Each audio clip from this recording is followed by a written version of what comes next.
Hi everyone, welcome to my podcast. So today's topic is long distance relationship diaries. So how to keep the spark alive and handle the missing game. So hi guys, by the way, my name is Sarah and once again, welcome to my podcast. And this is my first episode and I'm happy to share with you with my new milestone because I started diba, segue.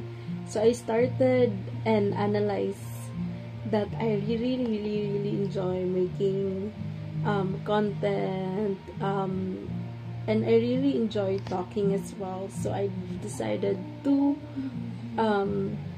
start my podcast. And anyways, and the reason why also my first episode is LDR kasi I'm one of the LDRs as well. My boyfriend is nasa Cebu and I'm currently in Dumaguete working as well. So yun, I wanna share my experience sa pagiging LDR and how I handle or how we handle and how we maintain the spark and how we communicate and kung paano namin sinusuyo yung isa-isa kasi hindi naman pwedeng siya lang kasi 'di ba mindset natin is lalaki siya or lalaki siya. So, dapat siya lang yung magsusuyo sa relationship nyo, ganun. No. It depends. But, for us, we, we both communicate each other na, diba? We both communicate each other na doesn't mean na, kasalanan mo, ako yung manuruyo kasi daw, darating yung panahon na kahit konti lang yung pinag-awayan nyo at yung danghilan lang is or pagtatampo mo and pag hindi siya at yung ako yung may kasalanan at darating yung panahon na hindi siya makakasorry kasi nasanay ka na dapat siya lang yung pagsasorry sa inyo. So anyways, ayun. So alam niyo guys, hindi madali ang LDR, especially hindi siya tulad ng mga like pelikula na laging may happy montage or happy moments na and yung only communication nyo is through text or video calls or Skype if meron pang Skype, Teams and dami na Viber, ganyan at sweet text.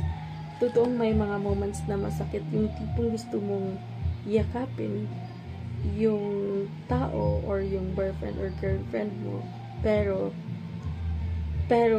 screen lang or tulad ng sabi ko nasa video call lang kayo pero screen lang ang hawak mo pero laban kasi ito yung pinahack natin na landas or ito yung the best kasi alam naman as of this moment we need to think our future as well kasi dun yung that's the reality especially if yung opportunity is nasa ibang lugar or nasa ibang bansa that's the biggest reality in life. Hindi naman pwedeng palagi tayong magsasama or magsasama. We have option to stay but like one said, the opportunity is nasa ibang lugar, hindi pa dito. So dadating din tayo sa time na we choose to settle down together or then mag-ano tayo you have option or magko-communicate kayo kung saan na lugar kayo magsisettle down in the future. But for now, let's work for our future, for our family future. Yun. So that's the reality of being LDR. Pero, laban lang. And pray kasi prayer is the biggest weapon sa LDR. Trust din sa each other kasi pag walang trust, magnanega tayo palagi or palagi nating inaaway sila or palagi nating or hindi lang tayo mga babae, may darating din yung lalaki din yung magsasalos, especially if if walang proper communication, especially if hindi ka nagpapaalam kasi hindi naman details by details, but at least the communication is there na nagpaalam ka na may lakad kasi minsan mag-overthink tayo. Hindi lang babae ang nag-overthink, pati lalaki magsaselos. Grabe din sila magsaselos compare sa babae. Depende sa partner. But on my side, yung lalaki yung grabe yung magsaselos. Pero, hindi naman yung bawal kang lumabas or bawal kang maglakad. May lang, like example, if magpapaalam ako na yung friend ko, magkikita kami or punta ko ng dagat or mag-walking, then nasabihin niya lang, okay, mag-enjoy ka muna dyan, ganun. So, yun, at least communication is the key to remain. Yun. And, pero, ito rin yung reality. Kahit mahirap, pwede pa rin maging masaya at strong ang relationship. At yun yung gusto kong i-share today. Paano mapapantili ang spark kahit magkakahiwalay kayo. At paano ba natin ma-handle yung missing game na madalas sumasakit ang puso dahil miss natin sila. Diba? Kahit yung the eager is there na kung like, yeah, nung Sunday, parang, yeah, I know Cebu is not so far from Dumaguete. It's like 7 hours drive or 7 hours drive, depend if magla-land trip or pag plane mga 45 minutes, but the ticket's so expensive compared sa land trip. But yun yung like I said nung Sunday, or minsan yung anniversary nyo,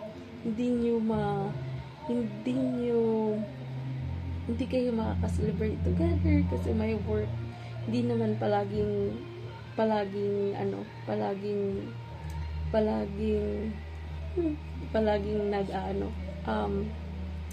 na-approve yung leave, ganun. So, ayun. And, many people ask me as well na, bakit hindi ka na lang since the opportunity na may site kami doon, ganun, bakit hindi ako magpapa-assign? And I already explained to him as well that na soon, and palagi niya sinasabi, darating din tayo dan. As of now, samahan mo na mama mo, ganun, or samahan mo na mama mo as of now, since siya lang ganun. So, communication is the key in order for you to succeed. So, yun.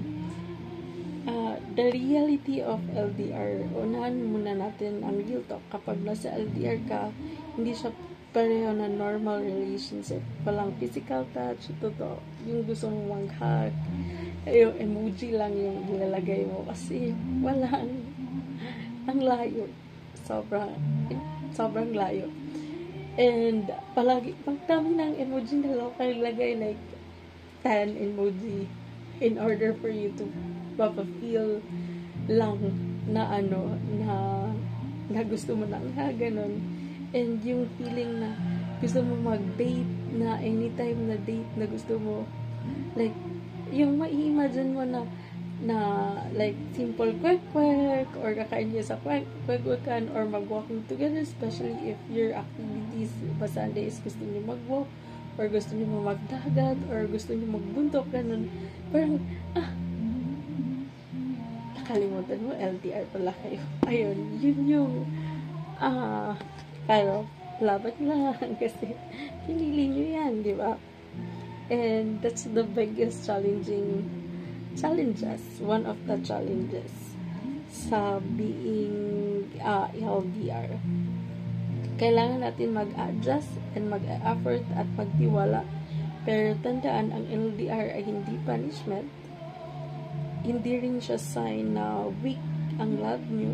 In fact, for me, proof siyang na matibay kayo kasi kahit malayo, pinipili nyo pa rin isa't isa. Then second, dahil I already talked about communication. So, dapat sa i-insert yun. Communication. Okay, first step is communication. Lagi nating narinig na communication is a key. Pero sa LDR, mas totoo yan. Totoo. Mas mafe-feel mo yung effort kasi minsan internet, it's really not good. Especially minsan pawala-wala depending on your provider. At minsan yung adjustment ng work namin, so ako pang gabi, so so my work starts at 8 p.m. so pag umaga natutulog ako, so lalabas ako ng 5, tapos magko-communicate na kami, magsa-start na communication until 7 a.m. I mean. So, imagine ilang oras lang yun, tapos minsan gigising ako ng 3 p.m. to communicate him, but minsan may work siya at that time, so magre-reply siya ng 6 or 6. So, ilang oras na yan, magpe-prepare pa ako ng work or magluluto pa ako. So, stop. Then, the opportunity na magko-communicate kami Saturday or Sunday kasi day off. But, hindi siya 24 hours communication within that day off kasi may gagawin, may mga errands na dapat natin tapusin, ganun. So, that simple effort makes you kilig na. Kasi at least, they remember you, of course. Ayun. So, like what I said kanina, being in relationship with LDR is not a weak, but it's a very, very, very, very strong ka. Kasi grabe yung pasensya na may bibigay mo. Grabe yung pasensya. Totoo talaga. Dapat mataas yung pasensya na ibibigay mo sa partner mo. Kasi hindi siya madali as in. And, ayun. Tapos, yung simple update is very, very effort. Or simple text or chat is very effort. Mafe-feel mo talaga na nag-i-effort kayo each other. At, hindi siya naman totally na kailangan 24/7 kayo nag-chat or nagtatawag. At least, nag-a-update for me. I prepare na kasi may times talaga na may times na pagod tayo sa trabaho or sa buhay kasi minsan may pagdadaanan, especially if we have problems. So, as long as you update me kung saan ka, anong ginagawa mo, or sasabihin mo, may lakad ako ngayon, or pupunta ko ng ganito, I'm very okay with that. As long as alam ko kung sino kasama mo, kung saan ka pupunta. Para at least hindi ako mag-overthink ng malala. Yun.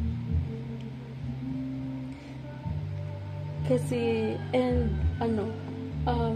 pag wala kasing, walang update or makakalimutan, hindi kasi siya mapipigilan. So, there's a tendency na maging toxic ka kasi magnenega kayo.